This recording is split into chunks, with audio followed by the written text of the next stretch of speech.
What if the shame around wanting wealth is what's holding you back from achieving it? Society often tells us that ambition and fulfillment don't belong together, and that wanting wealth is selfish or superficial.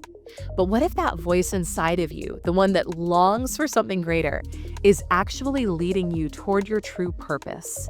Maybe society has made you feel that your ambition needs to be tamed. Today, we're dismantling this myth, digging into why you shouldn't have to apologize for your dreams. Together, we'll explore the power of claiming your desires fully and how this shift can lead to true fulfillment.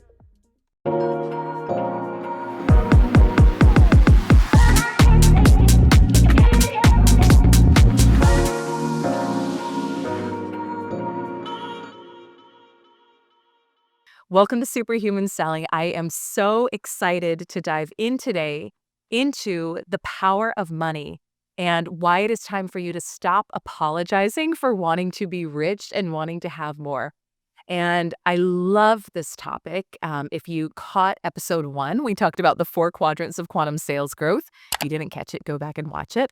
But quadrant 2 is all about money, and it's all about the impact of up-leveling your financial set point, your financial frequency, and how that's going to help you quantum leap your business, your sales, and your life. And this particular topic was probably the one that I struggled with the most for years, for literally over a decade. No matter how hard I worked, no matter how much money came in, I was always in fear around money. I was in anxiety around money. I wanted more for my life, but I felt guilty. I felt shameful. I didn't feel worthy of it. So just think about if you can relate to any of that. And I know that so many of our community members write in, or I coach them about it on our group calls, because they have a desire for more. I know if you're here listening to this episode right now, you have a desire for more in your life. And that requires usually more money to be able to fuel it, to be able to pay for it, to be able to support you in accomplishing your desires. And yet society or parents or limiting beliefs will tell us that we shouldn't want more, that rich people are greedy, that if you have more money, that you're going to be a bad person or you're going to do something wrong. And so what I want to do today is really help debunk a lot of limiting money beliefs and help you step into an energy of abundance and flow where money feels supportive and it's co-creative. So we're going to dive into what is money energetically. We're going to talk about how to release limiting money beliefs, how to even know when you're thinking them. And I also want to help you connect with what is abundance for you, because it's different for every single person. And I think this is where we can also get kind of tripped up on thinking that abundance has to be a certain number or a certain amount. It's not. It's a feeling state first. And the other thing that I know is that when you are tapped into living a life that's true for you, whatever that is, and that's going to look different from a life that's true for me and most abundant for me. But when you're connected with that, there's a certain amount of money that's required to help fuel that and to help that become your reality. But we want to tune into what is meant for you. What is abundance for you? What does a rich life mean for you? And then how do you start to connect with that? So we have so many things to dive into. I want to dive into first just limiting money beliefs. Where do they come from? And I'll speak a little bit to, my own experience here as well. I grew up as someone who was probably upper middle class, right, by most people's standards. And so certainly had probably a privileged lifestyle compared to what a lot of people may have experienced growing up. We weren't rich, but we weren't poor either. And yet, even with that, there was, and I picked up on this from a very early age, a consistent fear and scarcity energy around money that I picked up on. And I remember, my mom like being very diligent about clipping coupons, about tracking every single penny that we spent. I remember when we would go shopping for clothes, which I loved. I was always like a fashion girl, a beauty girl. And so to me, it was always so fun to go to the mall. But there would be a sense of shame and guilt associated with purchases, and then we would sometimes hide the purchases from my dad. And so there was this sense that money or shopping or spending comes with shame, comes with guilt, that it could run out. And everyone has their own story here too. And something that I'll say now too as a mom, because I reference parents and some of my own stories because I think it helps maybe make it real. Now, as a mom of two with another on the way, I know that all of our parents are doing the best they can with what they have, and that these money beliefs and that this scarcity energy gets passed on generationally.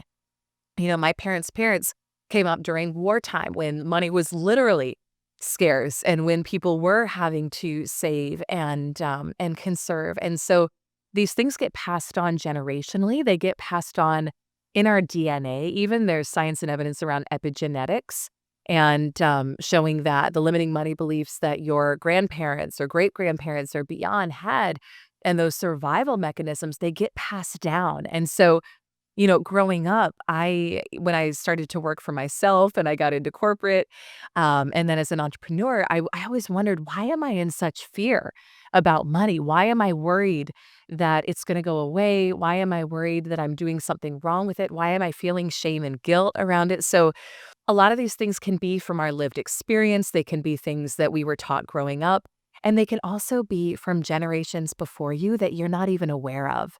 So to me, there's some freedom in knowing that the money limiting beliefs that you're carrying may not even be yours. You may not have chosen them right off the bat, but once you become aware of them, it is your choice as to whether you want to continue to live that way and let it run your life or not. And even just thinking about what you heard about money growing up, right? And we all heard stuff. We all had experience of stuff and we've spoken on the podcast as well in other episodes, and you'll get to dive in more about just the formation of your brain and what's happening from ages 0 to 7 and how you are wide open. You're just a sponge absorbing everything everyone says around you as truth. You don't have the filtering mechanism in your brain yet. So think about, what did you hear or see modeled about money growing up? Whether you heard money doesn't grow on trees, rich people are greedy, maybe you overheard your parents arguing about money. Like, how many of us overheard that? And they didn't even mean for you to hear it, maybe, but you heard them arguing and you took that in as a little kid as money makes people fight, money makes people argue. I don't want to fight. I don't want to argue. I want love. And so I don't want money. And then you wonder why later on in your business, maybe you're trying to launch a business or you're trying to scale to the next level and you care that you have a deeply fulfilling family life or love relationship, and you're like, why does it feel so hard for me to make the money I want to make in my business? There's a limiting belief running the show that you cannot have both money and love. And so we want to start to question everything that we've ever been taught, everything we've ever thought about money, and start asking, is this really true? Right? Is this, we'll talk a little bit in the episode about a personal truth versus a universal truth. Is this really true? But let's talk about what money is. And I think when we break it down, it can become so much more simple. So, from an energetic standpoint, money is simply energy. It is here to fuel your life. It is here to support you in becoming the most expansive, abundant version of you here on this planet. And so I always want you to think for yourself. I'll share with you my own beliefs. And again, I always want you to choose what feels true and resonant for you. But for me, my perception is we are spiritual beings here having a human experience. And we are meant to expand and experience ourselves in our fullest expression. And that is actually God, universe, source, higher self, whatever your language is, expressing through you. And so money is simply, it's a way of exchange that we are able to live our most expressive, expansive life on this planet. That's it. It's not good. It's not bad. It's agnostic, right? So it's just like a knife. So a knife can be used in multiple ways depending on who's using it. So a knife in the hands of a murderer, not a great thing, right? Because the murderer is going to use it for how they're wired. A knife in the hands of a five-star chef is going to create a beautiful meal for a family to enjoy. Is it the knife itself? No, it's the person using it. So my own experience as I have grown in my journey with money and now bring in more per month than I used to bring in a year and never thought that would be possible for a long time is that money is really just an amplifier. It's simply going to amplify who you already are, who you're being. And so, by the very nature of you being a listener of this show and being in our community, my guess is that you want to do a lot of good in the world, that you want to give and serve. And maybe you want to wear the Louboutins or you want to go buy your Louis Vuitton bag. Like, there is nothing wrong with that. I love both. So I am here for both. I think sometimes we think, oh, I can only say I want more money if I'm going to give it all away. I believe that we're here on this planet having a physical experience, that we're meant to experience luxury, abundance, whatever that means for you. What it means for me may be really different for you, but we're meant to have beautiful experiences as well. And we get to give and we get to serve. So I think letting it be a both and trusting your desires for more is really, really important. And I've come to a place in my life with money where it feels so fun and so co-creative. And so if I want to go and give, like last week, we gave a good amount of money to families for meals. And I enrolled my 4-year-old son in doing that. And we talked about the power of giving and generosity. And that felt really good. And in the same week, bought first class tickets for my family to fly to a cruise we're doing in a couple of weeks. And that's something for us to enjoy as an experience. So I tap into what feels good, what desires are flowing through. And I don't make one better than the other in terms of giving or receiving. To me, it's all a co-creative flow. But money itself, I think something that's really important and where we can get hung up with money is making money the vision. So if you're an entrepreneur or a sales professional, you very likely have a financial goal right now, right? And I think that's beautiful. So I love having goals. Bob Proctor talked about this. He said, goals are not to get, goals are to grow. And I love that. And I think that's really, really important because I personally, I always have a money goal. I have a next level that I'm going to. But it's more about how do I get to grow in the process? How do I get to expand than about the money itself? And I used to make it about the money itself. And when I made it about the money itself, it was harder for the money to come in. So money itself is not the vision. Money is the how of your vision. So this is really, really important. And so if you are seeking to hit another level in your business or in your sales, maybe for you right now, it's 10K months or 50K months or 100K months or beyond. But the energy that you're doing it in is an energy of when I do this, when I get there, then I will be worthy. Then I will be abundant. Then I will be successful. You're not going to call in the money you want that way. Or you'll get there and then you still won't feel worthy, abundant, successful. And you're going to feel like, okay, I've got to bring in more to be worthy, abundant, successful. That's not how we want to do it. We want to actually recognize the inherent worthiness, success, abundance that already exists in your life and within you. And if you're listening to this show, very likely you're listening on a computer, on a smartphone.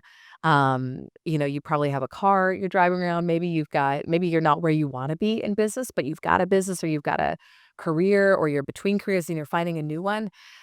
You are by definition more abundant, more wealthy than the vast majority of the world. Just if you have access to this content and this material, right? So recognizing the inherent abundance that already exists in your world is really important. But we want to remember that, again, money itself is not the vision. We want to use money to fuel the vision for your most expansive life, whatever that looks like for you. And maybe for you, it's you want to be location independent. You want to be able to travel around the world. You want to do the laptop lifestyle and work on the beach in Portugal and have a lot of freedom in that. Beautiful, right? So there's a certain frequency that's associated with that. There's a certain amount of money that you're going to want to call in to do that. And I work with clients where it's like, that's their dream life. That's what they want to do. Maybe for you, and I work with other clients where they're like, I want to be a billionaire. I want to fly on private jets. I want to own stadiums and homes all around the world and do this and that.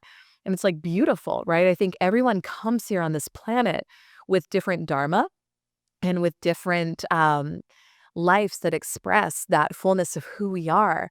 And so for each of us out there, there is a certain amount of money that is going to help provide that and help feel like that wealth and abundance to fuel your most expansive life. Again, we'll talk about in a minute how to know what that amount of money is for you.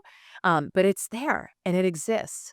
And something I want to say too is that you may not be conscious to why is this so important for me to heal money blocks in sales and business, right? Like, isn't it if I want to grow my sales, if I want to grow my business, I just need a better script. Maybe I need to work harder. I am here to tell you that is not the path to quantum leaping your money. Absolutely not. Will that help? Does it help to have good systems in place? Does it help to have talk tracks that are compelling? Yes, like we use those in our business. It is helpful. However, every financial quantum leap I've ever had has not been a result of those things. And as I record this, October was our best month in business ever. And we had a significant quantum leap. And what I can say is it was the energy that I was in. It was the energy that my team was in collectively. We were in flow. We were in sync. We were in service. We were focused on how can we make things better for our existing clients? How can we expand? I've been playing with a certain level of money in my mind for a while, and it actually came in the 3D. But it wasn't that we buckled down and gripped and really forced and hustled and pushed our way to this month. Absolutely not. And so whether you're a sales professional, whether you're an entrepreneur, learning how to release money blocks, learning how to align with a new level of money that you want to experience. This is the thing that will drive and grow your sales. We've got a member of the community who you'll actually hear an interview with on this podcast and a couple of episodes coming up, but who 5x'd her income in corporate in 5 months. And one of the biggest things that you'll hear her talk about and that she was playing with, because I know I was coaching her on it, was aligning with higher frequencies. And so we're continuing to do that for her. And she hit a new goal that she thought would probably not be possible. And now we're doubling it and connecting with that level of abundance. And you'll hear her speak to this on the show, but it's connecting with that frequency first that allows the money to come in. And it's not push, it's not force, it's not hustle. It's connect with the energy first and then take the aligned action steps that show up from there. So when we learn how to remove money blocks, we open up to receive more. And what are money blocks? I would define them as simply limiting beliefs around how much you feel worthy to receive, how much you feel worthy to experience. One of the things I talk about in our programs is your level of income will never exceed your level of self-worth. This is really, really important. When I had my first quantum leap and went from 6 to 7 figures really fast, I realized that the biggest thing, the biggest block that was holding me back was I didn't feel worthy of having more. And I would think about having a 7-figure business and what it would be like for that to come in. And I would feel like, well, that's for other people, but not for me. And it would feel big and it would feel, it felt distant. It felt out of reach. So I played with the tools that we teach our clients in our community and our programs and played with normalizing that amount to the point where it suddenly felt natural and normal and I didn't feel like I needed it anymore. And that's actually when it came in. So there's a concept that we teach, and learning how to remove money blocks actually helps you tap into this. And the concept is called abundance selling versus scarcity selling. So what is scarcity selling? Well, it's how I used to sell for years and years in corporate before I came into this material. And it's selling from a place of need, selling from a place of lack, selling from a place of pressure. And I have never had great results from that energy, nor do I know anyone who has. And yet, how often do we find ourselves in that? And you may be listening to this and saying, yep, that's exactly where I am right now. And maybe that pressure is coming from the outside, like a boss, you got a quota. Maybe that pressure is internal, right? Because we can't ultimately feel pressure that we're not willing to feel ourselves. So the pressure is actually always ultimately something that internally we choose to feel and accept. But when we're in that space, you're constricted, right? And I just want you to think about even the energy of need, the energy of I've got to have this deal, I've got to close it. When you're constricted, right? Constricting never leads to abundance. Expansion is what leads to abundance. So, abundance selling is when we learn how to shift our relationship with money, shift our level of worthiness, recognize our own inherent level of abundance that exists outside of money, right? Money's a human construct. I believe that you are abundance, right? And I want you to just even play with right now. If I knew and remembered that I was abundance, how would I feel about money? Or how would I feel about this goal I want to achieve? Whether you want to move into a new house, maybe you want to buy a new car for yourself or for a family member, you want to take a trip. Would I be worried about where the money's going to come from? No. Would I be nervous on sales calls thinking if this person doesn't buy from me, I'm not going to make my goals? No, because you are abundance. You know that you generate it from the inside out. And so when we learn to tap into abundance selling, and we come from that place, there's a lean back energy to how you sell. There's a confidence. There's an assuredness. So you can start to tap into this now, even just with saying, if I was already at my goal for the month or for the year, what energy would I bring to sales conversations? What energy would I bring when I'm talking to a prospect? Would I be nervous when I reach out to people? Would I be attached to whether they buy from me or not? Absolutely not, right? You would be open, you would be in flow. So you can start to play with that. And the thing is, you may say, well, it's easy to talk about that when the money's already there. I played with this energy when the money wasn't there, when I literally didn't know how I was going to pay bills that month.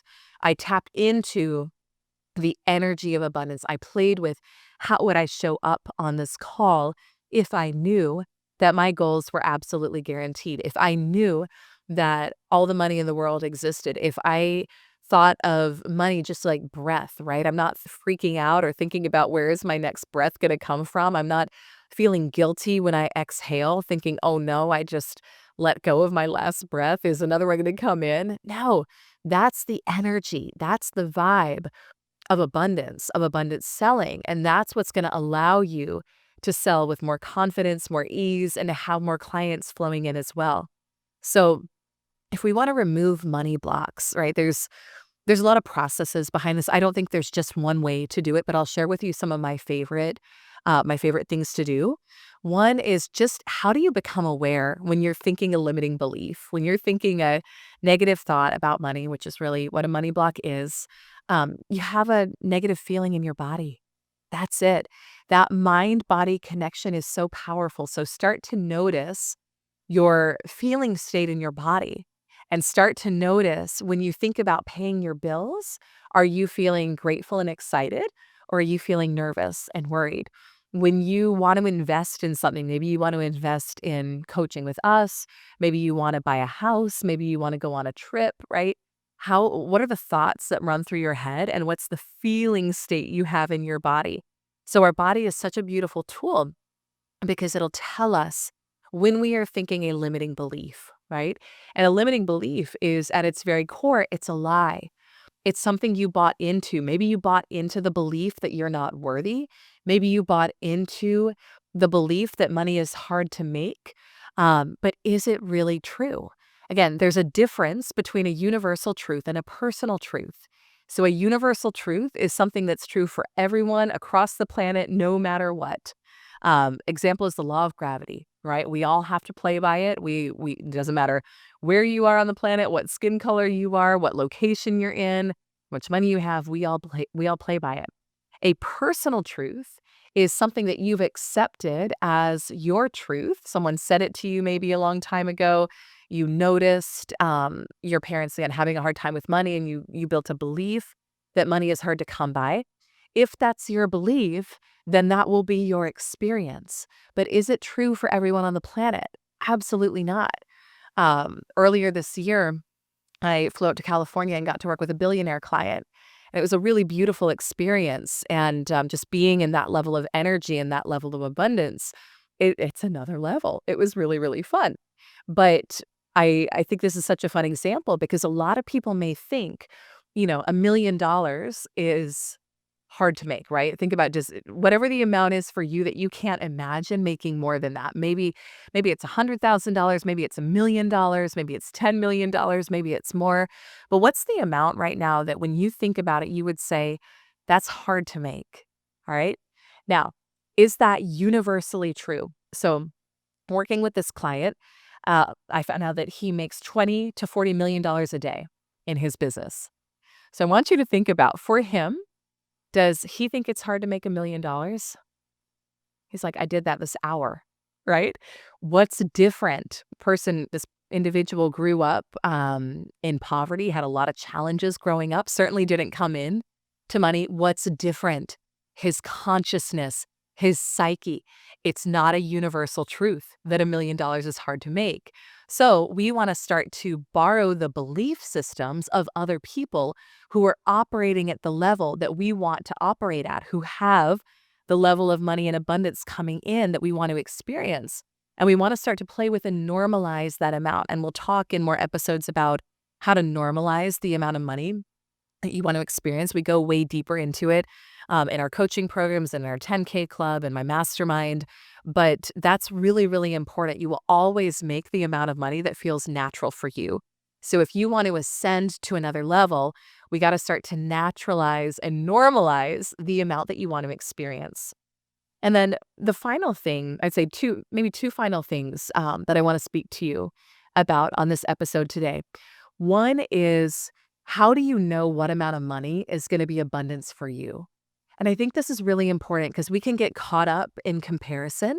We can say, oh, I heard about, this person on social media, she's having 100K months, so I should do that too in order to be successful. And maybe that's what it looks like for you. Maybe for you it's less, maybe for you it's more, right? But there's no real groundedness in that assumption. The way that I would think about it is, if you were on an island and no one was ever going to know. I do this exercise with my clients a lot when it comes to money. So you're on an island. No one is ever going to know how you lived your life, what sort of house you lived in, what sort of car you drove, the way that you lived and gave and serve. What is the fullest expression of you? What do you care about? What do you value in your life? And it's going to be different for every single person. So going back to some of the examples that I gave earlier, for you, it may feel like, you know what, I actually don't want to have a home right now. Like, I want to live all over the world. I want to live in Airbnbs and travel around and experience that. And I've got a member of my team right now who she's doing that in her life, and it's beautiful. She and her husband are living in different homes every month. They're traveling around the world. They're renting places out. And that for them is real abundance. They're experiencing that at a different level. And maybe for you, it's something else, right? I know that for me, what feels like a really expansive, abundant life is bigger than what was modeled growing up, even though we did grow up upper middle class and there was a lot of beautiful things that came with that. But for me, I just know my wiring and I've learned I used to judge it and now I just trust it.